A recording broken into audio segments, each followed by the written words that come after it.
Yes. Good afternoon, everyone, and welcome to our monthly conversations. It's nice to see some familiar faces, but I'm also seeing some new faces. I'm seeing some faces that have been here the whole weekend. Good that you had the energy to stay on. We had a retreat just finished at 2 o'clock, so great that you're still here. So today's topic for this conversation is Lost to Found, the journey back to myself. How many have ever felt that you were lost? Not physically lost, but like lost, like direction and what am I doing? Do I need to change something? Yeah, I think all of us, right?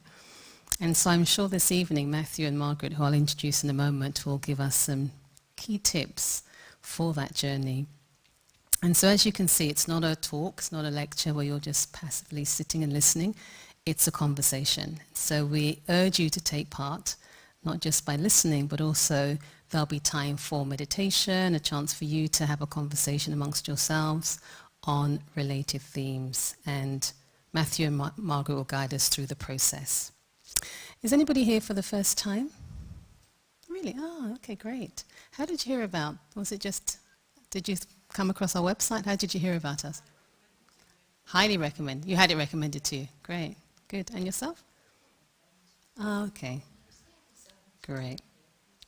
Wonderful. So maybe just a very small introduction for those of you who are coming for the first time. So the Global Retreat Centre has been open for about 30 years, and we run a whole range of talks, retreats, workshops, and the whole aim of all of those programs that we offer is really to foster inner peace and personal growth. And I always like to share the slogan that we have in our organization, which is when I change. Help me, those who know it. The world change. When I change, the world changes, right? So everything that we do is all about self-transformation. And so everything that we do is a service for the community, and so we don't charge for any of our events, but people can make voluntary donations. So the Global Retreat Centre is administered by an organization called the Brahma Kumaris World Spiritual University, and we have centres worldwide. So before we ask Matthew and Margaret to start the conversation, just a few words to introduce you both. So Matthew, on my left, is a graduate in genetics, and actually he was a former spiritual skeptic. He was an atheist, actually, and I'm sure you'll tell us why. And he was very much into personal growth, but the whole idea of God and meditation, I think, was perhaps a no-no at some point in his life. But over the past 20 years, he has guided students internationally through courses, workshops, and he is an excellent facilitator and also a very good friend. So I'm really glad that you were able to stay over. We've all been facilitating a retreat. And I said, oh, as you're here, could you just extend? And they did say yes, so thank you. And Margaret I've known for probably the time that I came into when I started meditating, because you've been a meditator for the last 30 years. And she works as an adult education and trainer, and works as an empowered living consultant. She's also, within the Brahma Kumaris, she's one of the people that trains all of the teachers, some of the teachers who actually facilitate the Raj Yoga courses, her and a team. And so she has a very big part to play in education in general. So over to you. Thank you so much for being here. And yes, look forward to the conversation. Two very authentic speakers, I must add. They share from the heart.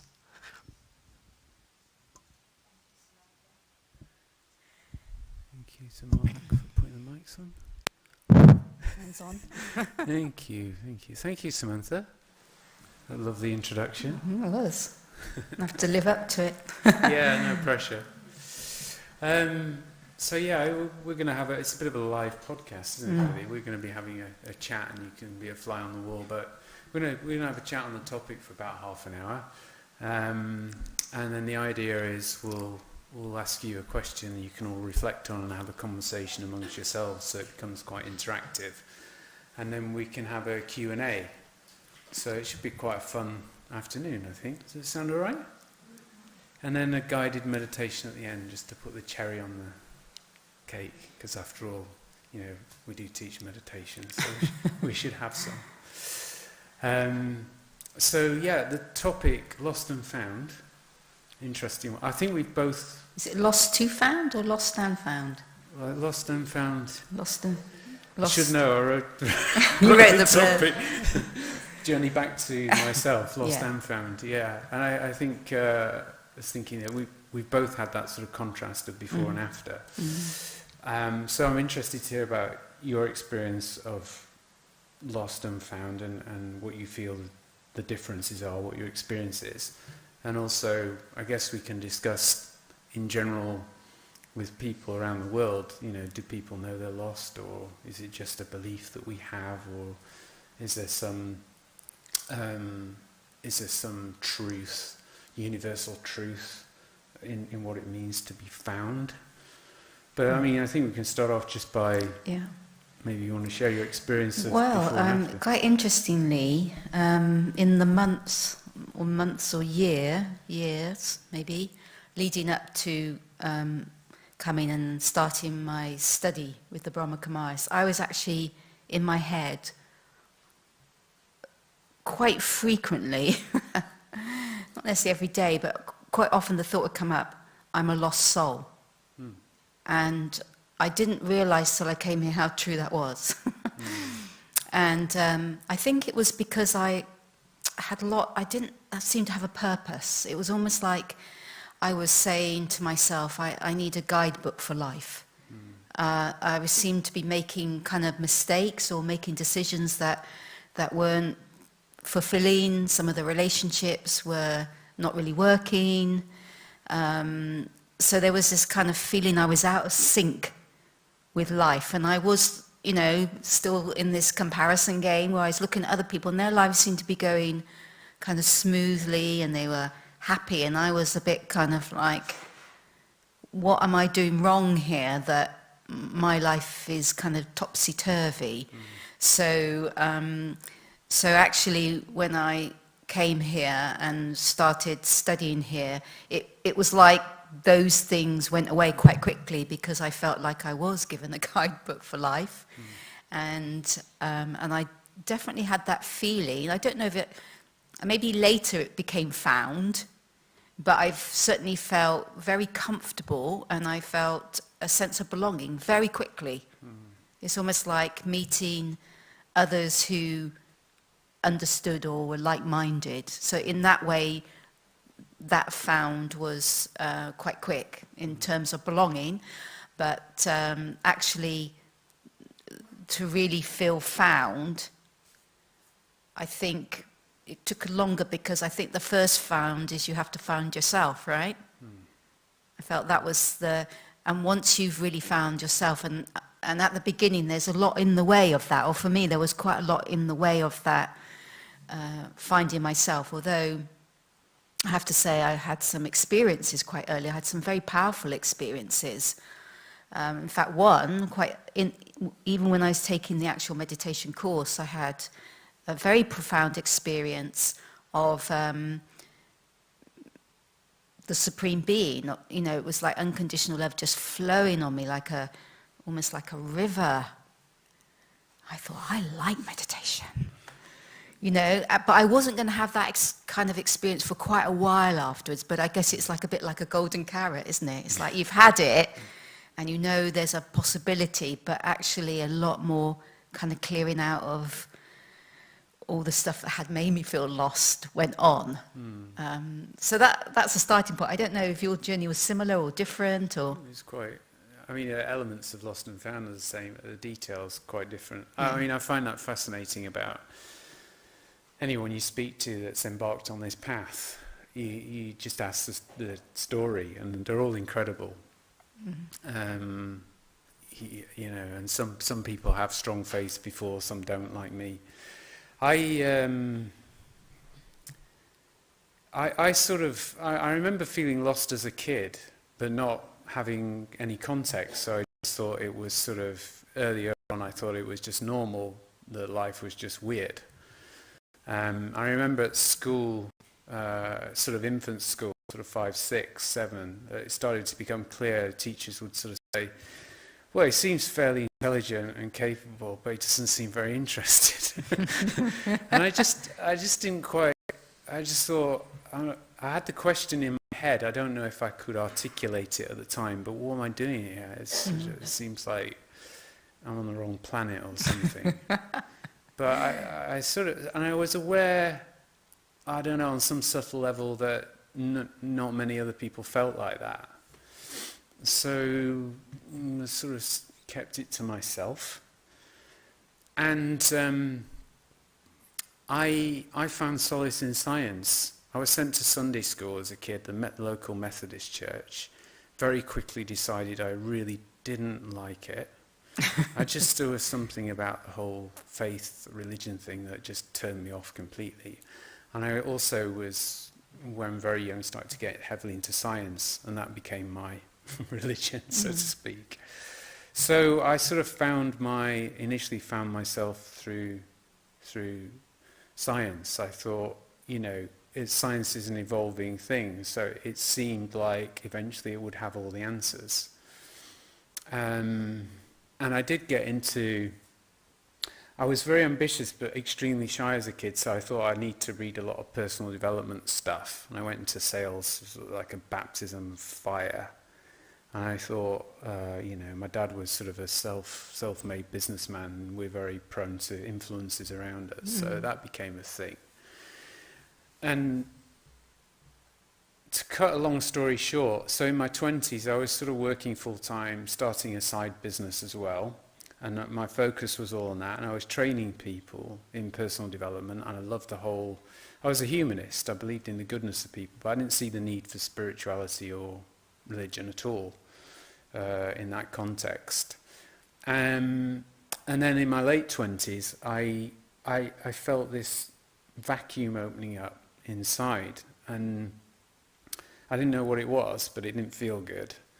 It was the start of a depression, but I didn't know that's what it was. I just found everything became difficult, and things that I was really motivated with before, like the business, I just lost interest, and that was scary. And of course, because I thought I was doing everything right with the positive thinking and affirmations and reading all the Stephen Covey and all the other plethora of personal development books, I didn't have anywhere to go. I thought, well, what can I do now? And so I didn't know at the time, but it was a way of drama of life showing me that I was not on the right track. But it was a very painful transition towards Raj Yoga and the Brahma Kumaris, and I'll say more later, but it was a 180-degree turn in belief system. That's actually served me very well since. But at the time it was a real shock to the system. So I was forcibly found, I think. Yeah. I mean, as you're kind of sharing things, of course it jogs my memory. And I remember as a child, probably I was about eight or maybe younger, and I would be sitting, quite close to my sister on the bed, and then I'd feel like I zoomed out and I was 50 feet away. And I would say to her, "You're suddenly very far away." And she said, "Oh, you're weird." and it happened a couple of times, because she kept saying you're weird. Of course, in a way you don't want to be weird, because I think there's such a deep thing in all of us that we want to belong, and in a way we want to be normal. And so I think a lot of these things got suppressed. And then on the journey, because more and more things that probably could have opened me up got suppressed, then now I sort of, as you're saying, I can remember that in my 20s it was almost like I felt like I was waiting for something, but I didn't know what it was. And even earlier than that, when I was around 18 looking at careers, I'd look at a career and I'd think, no, that's not it. And then I'd look at another one, no, that's not it. And it was almost like if I could find the thing, if I could find the thing that I really resonated with it, I think I'd become good at it. But I couldn't work out what that was. And so in a way, and I moved to different countries. I moved to Canada, then I moved to America. There was this kind of search going on, but I didn't quite know what it was. And there was kind of at the back of my mind, it was almost like there's something important that needs to happen, but I didn't have any idea what it was. And so there was a kind of feeling of lost in that, in a way. So because there's that gap, you don't know what you're meant to be doing or looking for. I mean, you seem to have much more kind of structure than I had. I was sort of doing jobs where I was just doing it for the next, it was almost, there was a feeling like, I'm only doing this for the next bit, and I'm only doing this for the next bit, but I never thought that was what I was meant to be doing. But it was almost like filling time, if you like, till the next thing came along, until the real thing came, whatever that was, which I didn't know. And then, so in that feeling, there was a kind of lots of trying to fill the gaps, which is through entertainment or relationships or whatever. But I think the gap is, we know the gap is in the soul. It's not, that's what the gap is. And then the more that I was trying to fill it through that, actually, the more empty and empty I became. And I certainly had some of the feelings that you were talking about, that I'd suddenly be somewhere and think, why am I here? I don't need to be here, I don't want to be here, but why am I here? Why am I at this place? Like it might be a party or something like that, and I think, why am I here? I'd only get really interested if people started talking about weird kind of thing or esoteric kind of things, and then I'd be like, prick up, Like my mother, she said that she had seen some ghosts. I kept saying, can you tell me again when you saw the ghosts? It was almost like I wasn't interested in school at all. I was interested in anything that was a bit supernatural or abnormal, So, but yeah, there was a kind of, I guess, a growing, like you're saying, a growing sense of emptiness. But I couldn't really put my finger on why, Yeah, interesting. I think the structure that you talked about for me was largely fear-driven, in that I remember a time where there was still magic in life when I was very young. This sort of, they talk about in psychology this age of around 7, where you sort of develop your own intellect and sense of self in terms of a developed personality. I remember when I used to believe in Father Christmas, and that was a magical time. I was very lucky in terms of we had amazing Christmases, big family, 10 or 12 in a house, and just this belief that there was really this amazing magical figure that gave presents to all the kids, and this naive but rather lovely view of, there was no sense that it was different anywhere else in the world. Just that children were safe and sound everywhere and got lovely presents. If they were good, they're going to get their gifts. Yeah, no sense of different religions, or it was just like one sort of collective childhood fantasy thing. And then, you gradually hear at school, he's not real. And when that bubble burst, that was a big shift for me. I remember it just felt like life hit home. And it's a tragedy, really, looking back, because, I think this is why animations and fairy tales and fantasies are so popular. And, parents say they go for their kids, but I think everybody enjoys that. And the beautiful thing is when you find out that it's actually real, that these are all memorials of God or the Supreme Soul. And actually finding out in Raj Yoga that Father Christmas is real was an amazing thing. It felt like getting the magic back. But after that point as a kid where the magic died, again it was about influence. My sense of self, which I'd sort of held on to that magical sense, dissolved very quickly. And then you start to look around, and the influences were, my father, who came from a very working class background and sort of was building a business when I was growing up. And I saw our quality of life increasing.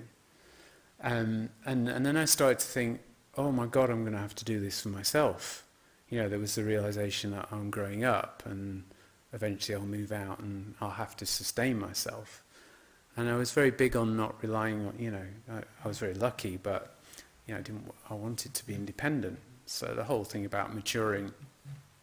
But it became very fear-driven, because then there was a fear of, I've got to create something quite substantial. So then I was sort of focused on business, and my big goal was, retire by 40, and it didn't feel like greed. It felt like trying to get back to liberation, a sense of freedom, having choices about how you use your time. That's what it felt like. But because I was very shy and felt a bit lost, and I had science which gave me a lot of security, but I used a lot of force on myself, used a lot of discipline and determination, and very little self-love.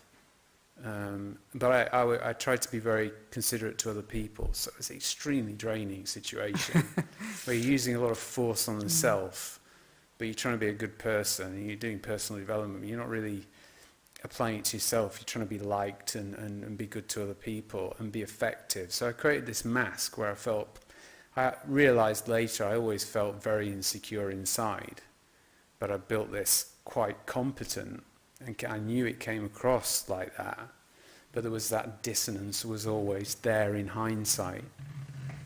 So that's why I had maybe what looked like a structure. It was a fear-driven ambition structure for safety and security, which I didn't have any idea you could get on the inside.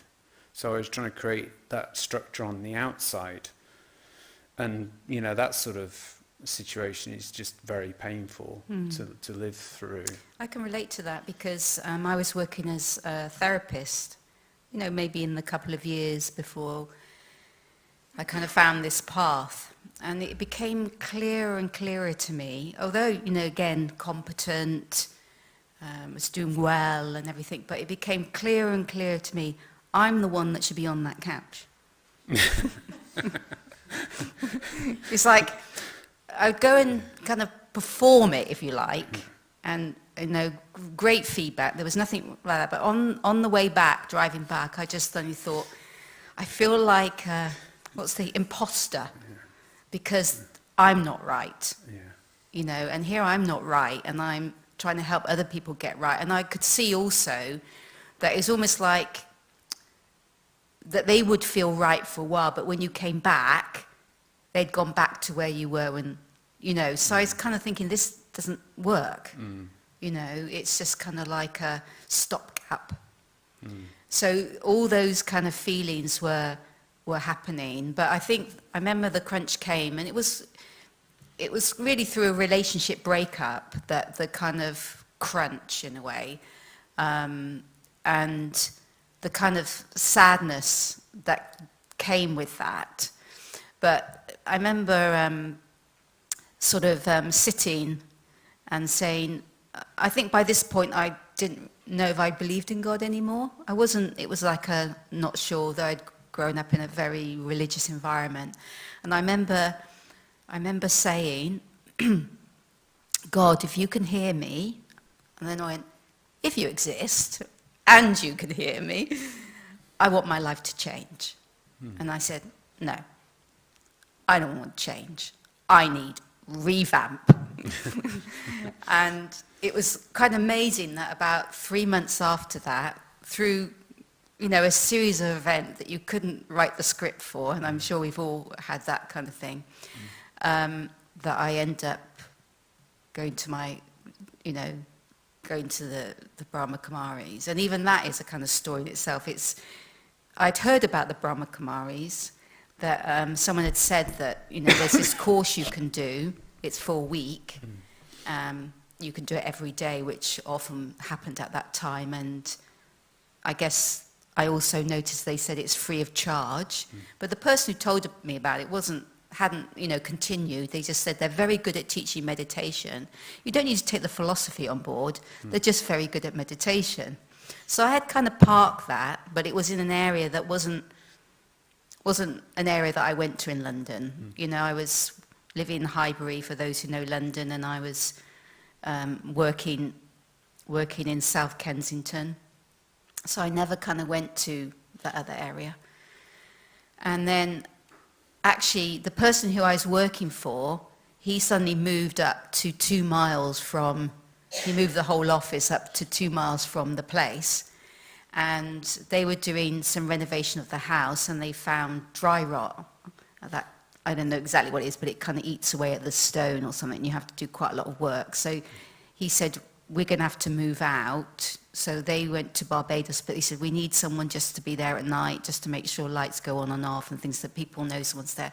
Would you come and stay? So I said, yeah. So I hadn't realised, but I'm now, 1.5 or 2 miles away. And then a group of my friends were going to France, and they said, oh, why don't you come to France? And I said, I can't. I've started our house sit. And they said, well, can't you just get someone else to do it? And I said, I couldn't do that. They're in Barbados, and they're expecting me to be here. I can, they phone, and no one answers the phone. So I said, no, I can't go. And then I had that thought, what can I do? What can I do for a week while they're away? And then it's almost like, because you've asked the question, it came in my mind again, oh yeah, there's that course you can do for a week. Oh yeah, and I'm only down the road now. So I phoned up, and that's how I went, and that's how I got introduced. It was almost like I just got to fill a week. But of course, I took the course and was really interested. And when the friends came back, I was trying to tell them about it, but you could tell it was just wasn't resonating. So I had to kind of go the path myself, and leave it really. Yeah, it's interesting. I mean, there's that whole aspect maybe we can come back to time's moving, but about, we sort of, how the Supreme Soul finds you is remarkable, as you say. There's no accidents. I think for me, moving towards the found bit was, and it really serves me well now, was the contrast between science and spirituality. I mean, science recently, this is going back sort of 22 years. More recently, science has started to converge in some areas with spirituality, particularly in the more quantum type areas. But I remember when I took the meditation course, I was super skeptical. But it was another strange scenario thing where 3 different people, none of who knew each other, all knew me, and they all mentioned the Brahma Kumaris within a fortnight. And it was just too weird for me to not check it out. But I was in Sheffield at the time, and I went on the website, and I deliberately chose World Meditation Hour because I didn't want anyone talking to me, really. So and I went to the centre, and of course they're all dressed in white, and these weird pictures on the wall, and I was like, oh God. I went in and thought, I'd just do my own. I'd learned meditation from a book because I didn't want to get involved with any of these weird groups. And he says now. And so I just sat and did my own meditation. But I'd never experienced the peace like that. And that's what got me. I said, this is what I need. I just knew, although it was peace, I could tell it had all the answers within it. I didn't know how to describe it, but I just knew. So it opened my mind enough to do the course. But what really strikes me about there's a danger with Raj Yoga that I know for myself that the philosophy of Raj Yoga is the absolute truth. But it's very difficult you can't convince anyone. And as a scientist, it was really interesting because when I was studying science, the ways, the truth of science is a moving target if you look at progress. And especially now, as you get more subtle with it, all the laws break down at a certain level. But at the time, it was you'd come up with an idea, a hypothesis, and you test it through experimentation. And, you got a result, and if you could reproduce the same result by doing the same experiment again and again, and get the same result, and then different groups around the world duplicated that, and they get the same result, then you take something as fact. And actually, as a scientist, being involved with that or studying that, but when you're actually doing the experiments and you get that sort of result, in the lab, it's like, wow, you feel like, you created something magical. And it gives you faith in that thing. What struck me when I started experiencing the soul in meditation, and this was what's so difficult to describe, is it was so much more real than anything I'd ever experienced in science. It was like, I can't even put into words the certainty, and then of course people can say, well, it's imagination or delusion, and there's no way of proving it apart from we can point people towards it when they're ready. But the contrast now is really useful to me, because I know that when I'm speaking to other people who are skeptical or atheistic, or I've got that experience. And I remember midway through the course, just to finish this bit for me, I went home in shock, because there was a certain part of the course which was the antithesis of genetics and evolutionary theory. It was like it couldn't have been more 180. And my head was saying, this is rubbish, this can't be true. And my heart was going, this is true. And so I remember going home and I just cried for about 2 hours. It was just like, literally in two minds. And I slept for a long time after that. Even though I got home, I think it was midday, I slept for about 10 hours. And I woke up, and I remember waking up, and I just knew that it was true. And that was it. And that was, the feeling of finding certainty and truth. It was a wonderful feeling. I think this whole feeling of found, it's like, not just taking the course, but obviously the practice afterwards. I think almost the greatest thing in the world is when you kind of find yourself, because having all those years of not knowing what I was meant to do, or wanting a guidebook for life, and then you find yourself of, they talk a lot about finding yourself, but really understanding that you are this amazing soul, that's true qualities, our peace and love, that the starting point. And I think that was what was quite different for me, because having grown up in a more Christian background, I'm not condoning it in any way, but it was almost like you had to try to be good. There was that feeling you had to be good, you were, that, and show up in life that good. But it's almost like spirituality was quite different. It was almost like you are good, but you've picked up some bad habits, like a lot of bad habits. So kind of being able to go back to your core and know that, wow, that's the truth. That's the truth of me. Yeah, I know I've lived in illusion for a long time, and all these kind of negative traits I've picked up, I was aware that I had, but also just to know that actually the real core of the self is amazing, and it's the same for everyone. It's not just me. It's the same for everyone, whether they know it or they don't. But once they know it, and once you've experienced it, it's like no one can take that away from you. It's like you can't, as you say, you can't make someone experience that. But once they have, it's like there. Now I want to go deeper and deeper and deeper into that. I want it to be my living reality, not just, at the beginning it was like you have a meditation, you experience it, then you get lost in life again, then you experience, and you get lost in life. And now it's much more, that's what I want my profound experience to be. That's what I want. That's what I want my life to be, is that, to come from that.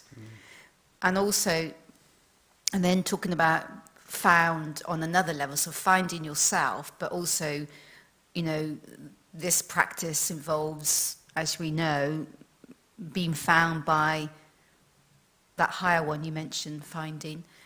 And I think that's another really, it just gives you security in life, that there's this higher energy that really is on your back and really wants the best for you and really wants you to really progress in life in the right way. You know, and I think those two things are such a gift in life. If you've got those two things, really you've got everything. And the rest is kind of detail. Yeah, no, I totally buy into that. I mean, the definition of the Supreme Soul, the higher power in Raj Yoga was so amazing for me because it was very non-religious. It seemed quite practical and scientific. You know, the Raj Yoga course is very detailed in terms of precisely defining the soul, precisely defining the Supreme Soul. But it's a very personal relationship. There's no dogma with it. So actually, as a scientist, it was quite easy, actually. But one thing you touched on, which is really important, was a fundamental difference between personal development and Raj Yoga philosophy, which is absolutely crucial. And it is subtle, but the premise was, and I talked about this earlier in the retreat, but you know that when you learn positive thinking, the basic premise is that, you know, if you think more positive thoughts, then likely are that you'll create a positive energy and you'll attract more positivity in life, in relationships, in work, whatever. And if you just let your mind continually run into worry and negative thinking, then you'll tend to bring your energy down and you'll attract that in your life. So it had that inside-out premise.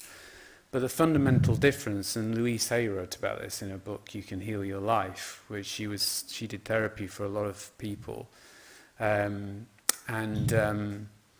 She said the biggest belief system that's damaging is I'm not good enough. And it came from the premise that the limit with personal development and positive thinking is building a house on sand, because the premise is that, well, you are a mixture of good and bad, fundamentally, which immediately sets you up for a lack of self-respect. Because then I could choose to think more positively, but human nature is inherently bad as well. Whereas what was a revelation to me in terms of theory at first, but then experiencing it, and you touched on this, is that we have this, every soul has this original goodness, that no matter what anyone's behavior is like, even if it's extreme, every soul started off completely pure, and we only had these positive qualities inside of us. And we've accumulated negative traits through misunderstanding who we are, with thinking that we're a body instead of a spiritual being, and getting our sense of identity from outside, which is very fragile, always changing, we can't control it, and it's temporary. So we become fear-based. And so this idea of original goodness, and fundamentally the soul is like a diamond, and it gets caked in a lot of mud, and so you can't see the sparkle, but the diamond's still there. So that is such a different foundation for self-respect. And knowing also, we've got the privilege of knowing that every soul will get back to that. That's guaranteed. I mean, these little bits of information are life-changing, right? Absolutely. I don't know how we're doing. Gone a bit over. Yeah. Anyway, wonderful chit-chat. Yes, thank you. And do we want, so I think the idea was that to make it interactive, like we said, is just to ask the general question. We're going to get you into, did we say groups of 4? Or, Yeah, I think 4. You're allowed to move the chairs around. It's good maybe if you can mix with people you didn't come with, if you're comfortable with that, or you don't know, so it creates a bit of variety. And just to ask you the question, what have you taken from this topic?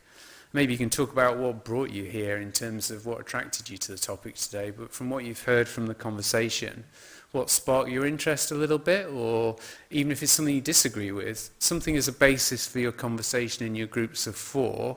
And we're thinking, give you sort of 15 minutes or so for that, and then we'll have a Q&A back to the front, so whatever's come up, you know, whatever you want to share from that conversation, we can have a joint conversation. Does that sound good? So if you want to, feel free to rearrange your chairs so you can face each other. And actually, let's all stand up. You know, you've been sat down for 35 minutes, so you can walk around the room. We won't because we'll fall off the stage. But yeah, just find a group of 4.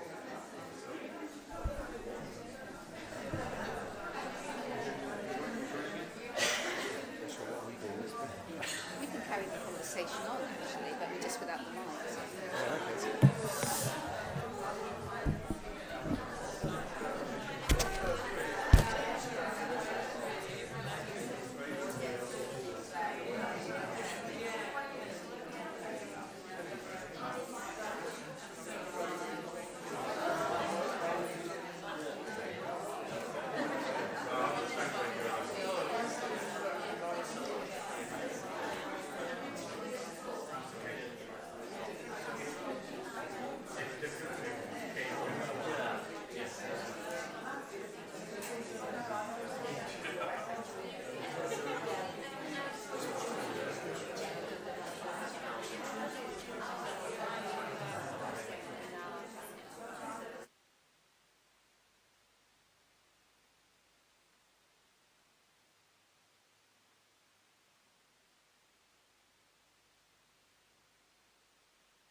15-minute cue.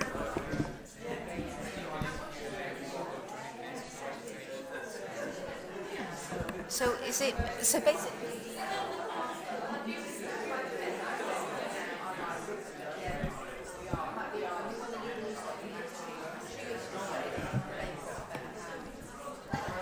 Alrighty. So sorry to interrupt. Sounds like there's some very good conversations happening. If I can respectfully request your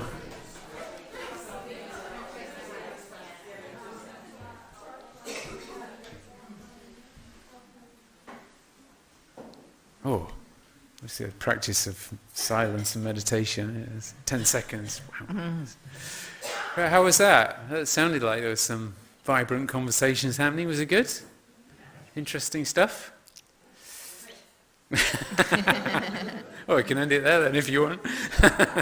So we've got a roving mic. So as I said, the idea is to have a bit of a Q&A before we have a 10-minute meditation at the end. So we've got a good chunk of time to continue the conversation. So anybody want to start the ball rolling? Someone volunteered there. She knows me. No, I think what we discussed here is everyone here has why you are here, is a meaning, right? And you kind of find yourself so involved in this kind of energy.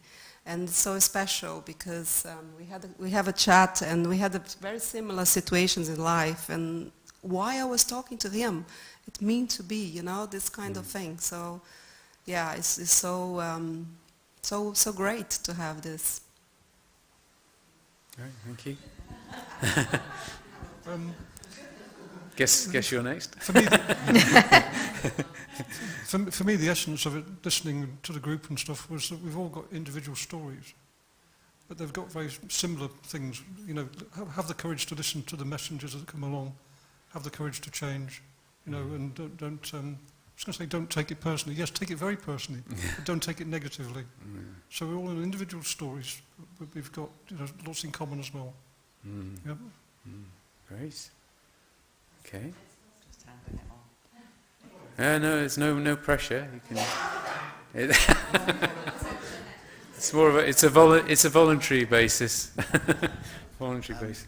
Thank you for the talk. Okay. You said about a guarantee to get you back. How's that? It's a good question. Well, that is a very good question. That was an experiential thing for me when I was able to connect with myself as a soul and a supreme soul. Just this knowing, and then later on in the course. So the early part of the course is really about finding out who I am again. I don't know. There'll be a variation of, I guess, people here that haven't done the course at all to done the full course. But the next section of the course, sometimes called the intermediate, is the journey of the soul through time. And there's this fascinating story in Raj Yoga of time being cyclical. So there's this combination of interesting, what appears to be two ideas that can't coexist. One being free will, free choice, and one being predestination. So inherent in the predestination is that, and also our eternal truth, is that the soul's original goodness is the fundamental truth. And we go through most of our experience as human beings experiencing truth. And then there's a smaller part where falsehood becomes the majority experience. But as time is cyclical, we're destined to return back to that original truth. So then there's a guarantee in terms of the future is certain. It's a very deep question, because also there's been this big movement about the power of now, particularly an author called Eckhart Tolle, and being in the present. But actually, I would say it's impossible to actually feel completely content and peaceful in the present if there's uncertainty about the future. And one of the beautiful things about Raj Yoga is it also gives you a certainty about the future. You don't know the detail, but you know fundamentally that we're all going to return to this beautiful existence. I don't know if that answers the question. Have you, Can I just add to that? Yeah, please. We did an experiment, and it was, everyone had a chance to draw a circle, and keep drawing circle. And the interesting thing, at the beginning of the university, the founder, the physical father of this, he, without knowing why, he went to his friend's house in Benares, and he was drawing circles. But he couldn't work out why he was drawing, so it was like the beginning time. He didn't quite have the knowledge crystallized at that point, but he was drawing circles. So we were doing this experiment of drawing circles and what it feels like when you draw a circle. And when you even draw a circle and you think of nature, it tends to go in circles. And then we did another experiment where we started at 12 o'clock and we ended at 10 o'clock. I'm just using the clock as an analogy. And so then they would draw round and stop at 10. And I asked them, what does that feel like? And they said, it feels incomplete. It feels like there's a gap. It feels uncomfortable. And so then we started again. We drew the circle and we stopped at 10. And I said, okay, so let's just use this as an analogy, that once you discover yourself as a soul, and you've got the input of the Supreme Soul, you're destined to complete that circle. And I'm hogging the mic a bit, just one more. Because for me, there's so many layers. How do you know when you are back to yourself? Truly. It's something that, it's a very personal experience. You just know, and it's reproducible. One of the things that, it's an interesting question again, because the short answer is you just know beyond any shadow of doubt, which I was touching on earlier.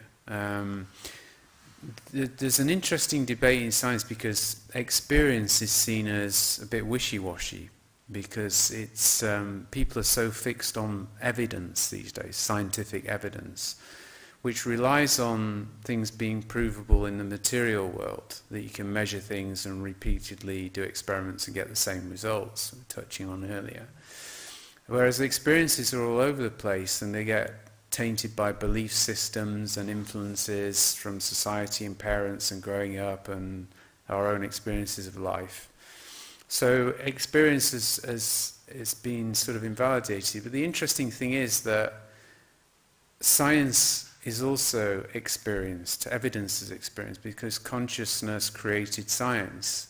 So there is something fundamental about consciousness that is, and everything is based on experience. But what makes a difference is when the mind is connected to truth. Then you get a very powerful experience of who you really are, and you just know. And when you come into contact with other people, you just know very, very early on in a conversation. So if I'm asking the question, it may mean that, and I don't know, you may be asking just to facilitate the conversation, you may have had the experience, but once you've had it, you just know. That's the best I can say. And if that experience hasn't been had yet, then I know that if you keep in the right company and keep exploring, you'll find it. It happens at the right time for the right person. So, Margaret, do you want to... The only other thing, I totally go with that, the only other thing I would say from my experience is that when I actually make that effort to kind of pull back from life and sit in that awareness of being a soul, a being of light, there's it's almost like a feeling of natural peace. It's almost feels like peace has always been there. It will always be there. It's just that I haven't been focused on it. I've been focused on this situation, this person, that, this, the other. So that peace has always been there, if you like, behind the thinking mind, but my thinking mind was somewhere else. But as soon as I kind of pull back and just first have that awareness that I am that being of light, it's like I'm in a peace that is not, it's real. It's not based on a place or another person or anything. It's just coming from inside. And the same with happiness. I've had experience where I'm happy, but it's not because of anything. Whereas in my life before, it was like because of something. I'm going to a nice event or I'm having a nice time with people. But this can happen, nothing's going on. And yet there's a kind of happiness that's coming from inside, not stimulated by outside, if that makes it kind of clearer.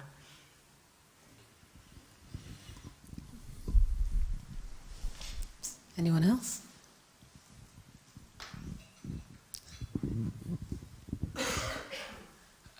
As you progress with the Raj Yoga, I'm trying to understand what happens in terms of your desires and wants. Do they just, how does your life become a lot simpler? Do you still have strong goals that you want to achieve? Do you feel the need to achieve? How does that work? Do you want to start? I think you still have goals, but they change. So, in the past, my goals would be very externalized or, extrinsic. And now my goals have become much more intrinsic. So, so there is aims, Raj Yoga provides aims, goals, it's all there, but they're more intrinsic. And what I've noticed is, on the path of Raj Yoga, if you're working on getting the inside right, actually you become more skilled outside because you do things more accurately, you do things more at the right time, you cooperate with others. So in a way, your life becomes more fulfilling, but it's more kind of like selfless rather than I want it for me, me, me. It's like more I want it for everyone. It's more like you're creating scenarios of win-win rather than, whereas in the world it can be quite competitive, and my goal may put you behind, whereas a Raj Yoga is no, everyone's moving together and let's everyone move forward and let's benefit humanity. So let's make it a bigger picture here of a goal. Yeah, thank you. Please, add a view.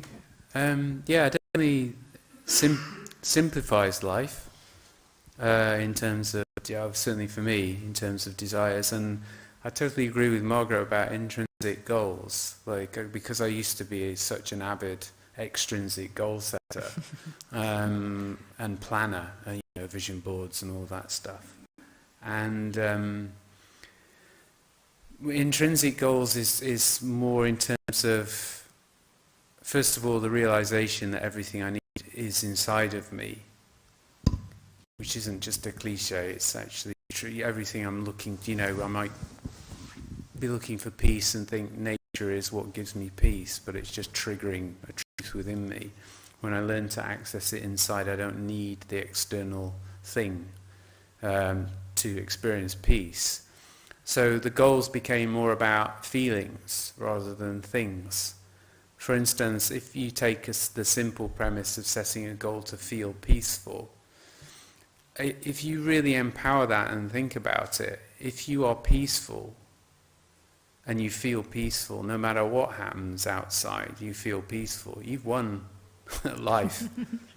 Yeah, you can get through anything. If you feel stable and peaceful, even when the externals are extreme, then, and that's needed, right? Because the externals are they're going to get more extreme before they get better. So the goals become, it's fine because I don't need to get peace and love and contentment from outside. Now that doesn't mean I don't have friends and go for walks in nature, but I'm not reliant on that because I've got the connection inside. And that actually starts to remove fear, because we can't always control, we can very rarely control what's going on the outside. You know, there may be weeks where you can't get into nature, or there may be a friend that used to make you happy that you suddenly fall out with or moves to the other side of the world. And you feel like, oh, I've lost because I'm externally trying to get them. So yeah, intrinsic goals are the way to go. And if I prioritize those, as Margaret was saying, the outside will follow. And just as a final thing was that why are people making all this effort on the outside? I think fundamentally they want to be happy, isn't it? Which is, happiness is a state of being. So making all this effort in the human experience to experience a state of being, because people think acquisition will equals happiness, but it doesn't. And I've lived with millionaires, and I remember someone even coming to the Raj Yoga course. They said, on a physical level, we have everything. You know, we've got more than most, and we know that, but we're empty. So people can spend their whole life doing on this kind of roller coaster to get what they think will bring them happiness, and when they get it, they're not. And that is they can get quite desperate then, because they put in years of effort, and and I think in a way, when I came to the course, when I saw the teacher, and they were very simply dressed, but their face was sparkling, and I thought, I want that. Yeah, so I think it's always a balance. You still have to live in life, you still have to provide for your needs and all these things, but it's how you do it, you know.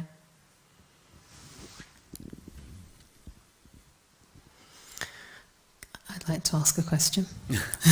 Really hard one, not that hard. I wanted you to talk a little bit about ego, really, because I know on the spiritual path we've had so many different identities, and it's so easy for ego to kind of enter the spiritual sort of new, I'm the meditation expert or teacher, and there can be subtle desires that we're not even aware of, just to carry on from Alistair's question. So could you just share a little bit about that? Because you think you're found, but it's really the foundation's a little bit...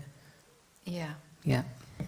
Yeah, I think until, on the spiritual path, conquering the ego is, quite a journey.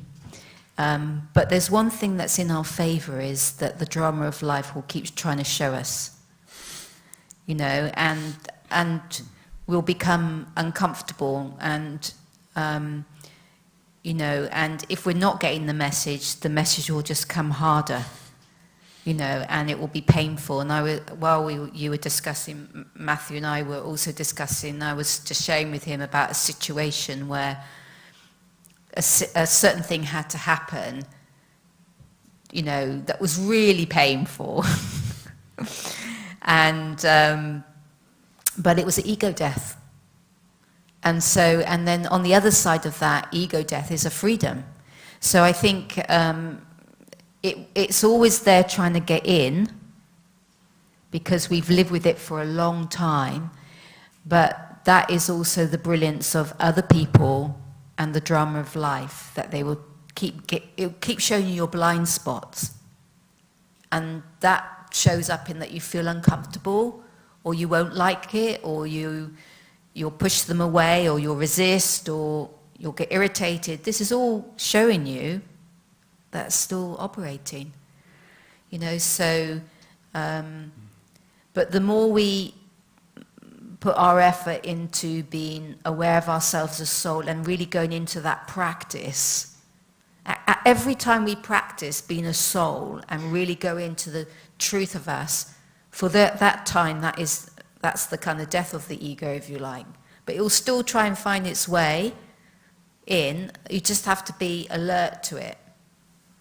And any wanting feedback or anything, it's, you know, the teachings also give you reminders. This is attachment, this is ego. So it's always reminding you what to look out for. So I think you need that as well. Yeah, totally agree. And a lot of self-compassion, I think, because, you know, I'm aware I've got a big ego still. But as your awareness grows, it's about accepting yourself where you are. We know that the Supreme, the higher power accepts us where we are, but knows once you've got that focus, that center point of knowing that you're originally good and you're going to return to that, then it gives you the scope gives you more capacity to accept imperfections. And the ego is the biggest imperfection, right? I think also understanding what ego is, you know, in Raj Yoga we define it as I'm a body rather than I'm a soul. So in Raj Yoga the philosophy is that, you know, it's not the history we're taught in schools, but for a very, very long time that we were completely aware of being souls. So our experience was completely soul conscious, and that meant that we lived completely in peace all the time, unbroken. There was no sorrow at all. Right, because it doesn't really mean anything if we say the soul's originally completely peaceful and there wasn't the experience of that. There was, for a very long time, there's an experience of complete peace, complete contentment, complete love. And the reason is that we knew that we were souls and we had these amazing virtual reality machines, but we didn't identify with them. But we spent so long in the physical universe that gradually, because of the amazing senses we have, sight particularly for most of us, and sound, the attention of the mind got pulled outside. We started looking at material things more. We started looking at other people. And then you get the subtle ego of comparison start to creep in. Even if both people have everything, you think, well, I quite like what they've got. I wouldn't mind that. And then you've got a feeling of lack and desire start to arise. And then that's the subtle sign, isn't it, of ego. You move from complete cooperation on a very, very absolute level to comparison and competition and going into a state of need. And that all comes from this awareness of being a body, and that I lose touch with the truth inside of being this peaceful, loving being. And I start to search through the senses for it. So naturally I start to look at material things and people, which are always going to disappoint me in some way, because it's an unfair expectation. Plus I can't control them. Plus the body's temporary and the soul's eternal. So the ego is born of this fear of lack and loss. And it's a very, very deep embedded thing, and it takes a long time to clear. So I think part of it, the answer is, on a spiritual path, is not beating ourselves up for having one, and realizing it's going to take time to burn it off. But with the sort of knowing and awareness that you are something far more beautiful than that, and that it will dissolve eventually. I think we're meditation time now. Okay, so thank you for the wonderful conversation, and we're just going to end with a... Shall I make the announcements before the meditation? Yeah, whatever you and people do. can leave with the meditation. Yeah, sure. Just make sure. So just to say thank you to both Matthew and Margaret for such a lovely conversation and really good answers to the questions that came up. Should we just give them a little clap?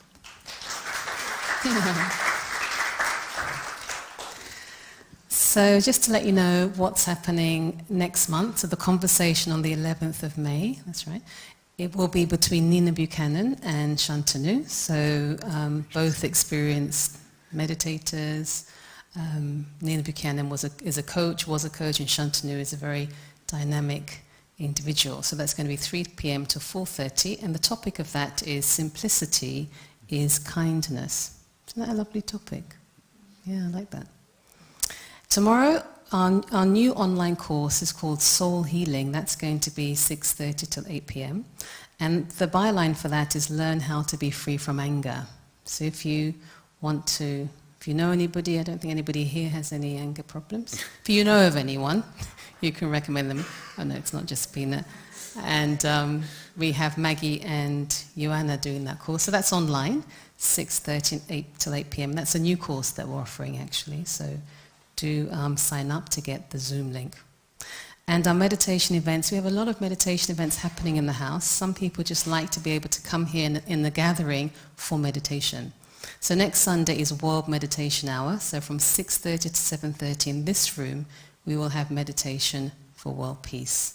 And that's literally meditation for an hour. So please join us. It's really powerful when you sit collectively and share your peace for our world, which is definitely needed.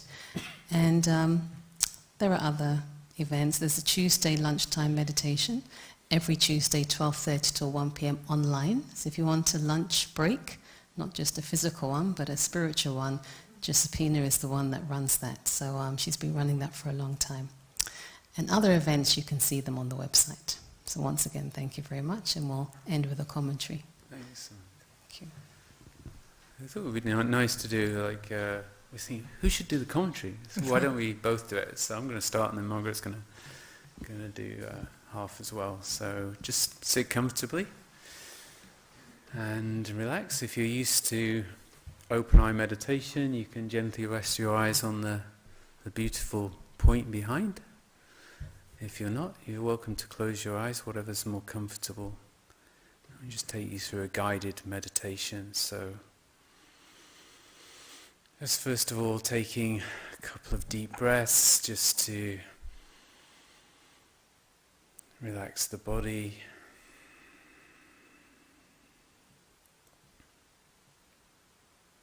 And moving after this beautiful afternoon of conversation, moving more into a space of silence and introspection.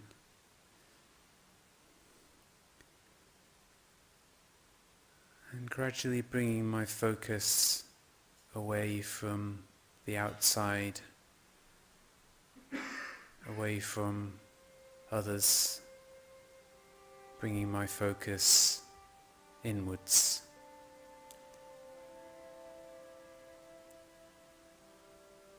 Inwards to a single point of awareness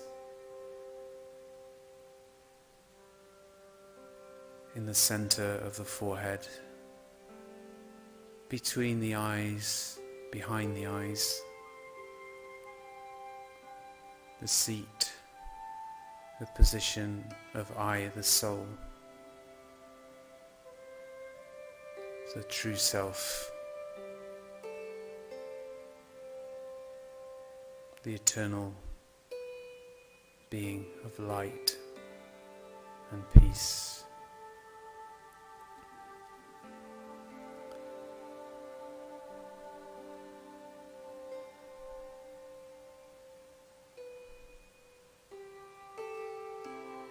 And experimenting with seeing the soul as separate from the body. Two different energies working in harmony, but different energies. The physical energy of the body, the spiritual, subtle, non-physical energy of the eternal soul.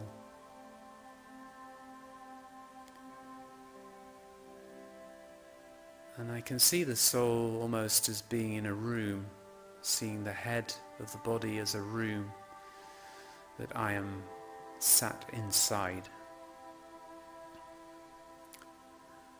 And it's like the front of the room is just one big, huge window. Panoramic window represents the eyes. But having the awareness that I, the soul, am seeing through the eyes. That I am the conscious awareness that is using the senses of the body. Becoming aware of seeing from behind the eyes, the windows to the soul. And it's as though in this room there are two speakers either side of the soul. The ears, the sense of hearing that allows me, the soul, to hear physical sounds. And whatever I'm seeing, whatever I'm hearing, just accepting that. And even marveling at the wonder of the senses. Thanking them for what they do, but leaving them now to one side as I move deeper. I'm going deeper into my conscious awareness, and it's as though at the back of this room there is a door. I move through.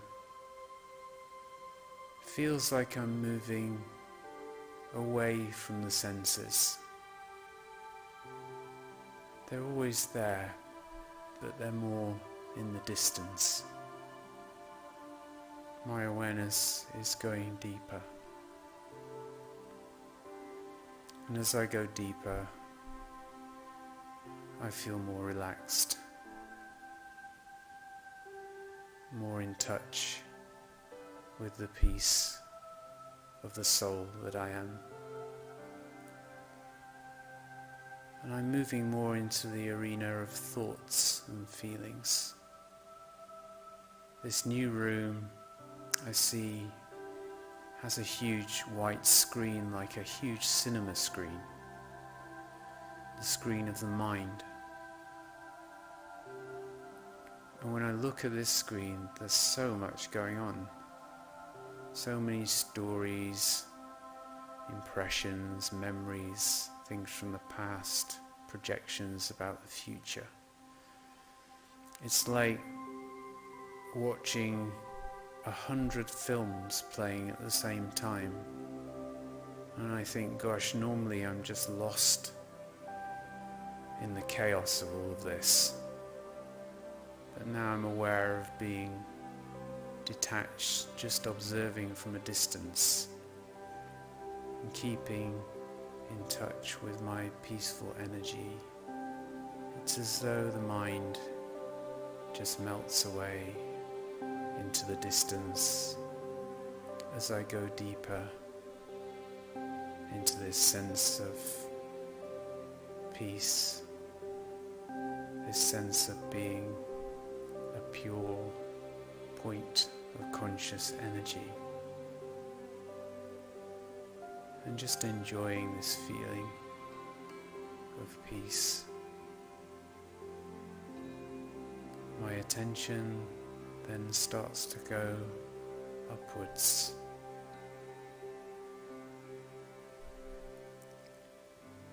Experiencing my own peace as a soul. I'm now in the right position, on the right wavelength, to connect with the Supreme Soul, the one that resides way beyond the physical world, in a world of subtle light. This world has been remembered as the home of the soul.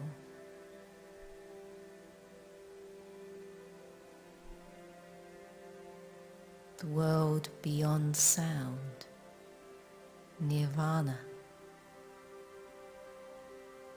the highest region, Parandam.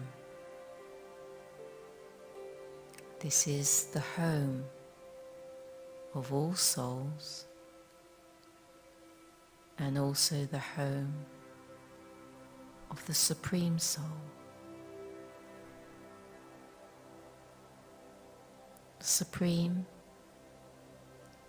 a being of light, the same as the souls, yet supreme in all qualities, eternally pure, peaceful, loveful, and blissful, so full of all these qualities that they overflow and shine out like rays of the sun, like a spiritual sun. And I, the soul, sit in this ray.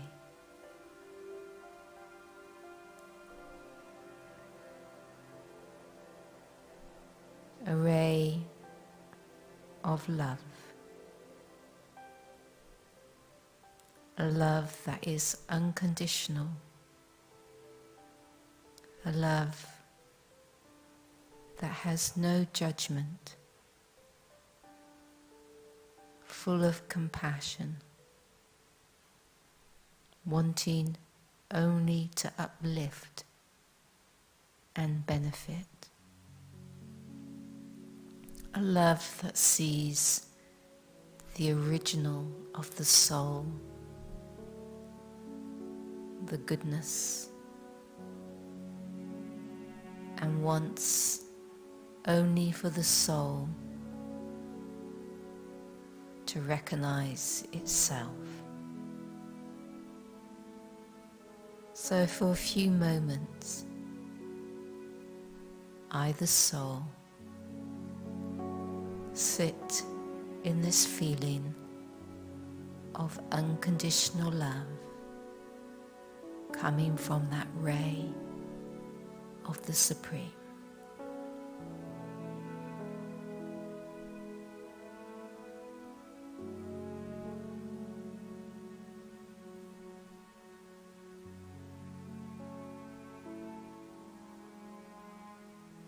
A love that knows no bounds. A love that only wishes to uplift, uphold the dignity of the soul.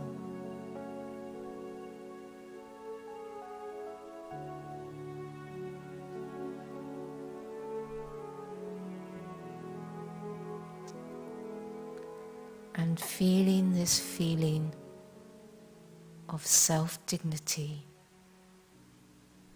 of being loved, I bring my awareness back to being the soul seated in the center of the forehead of this body. Reconnect with the body in a harmonious way, and let that energy of love flow out into my life by seeing others as souls who also belong and are respected by the Supreme Soul.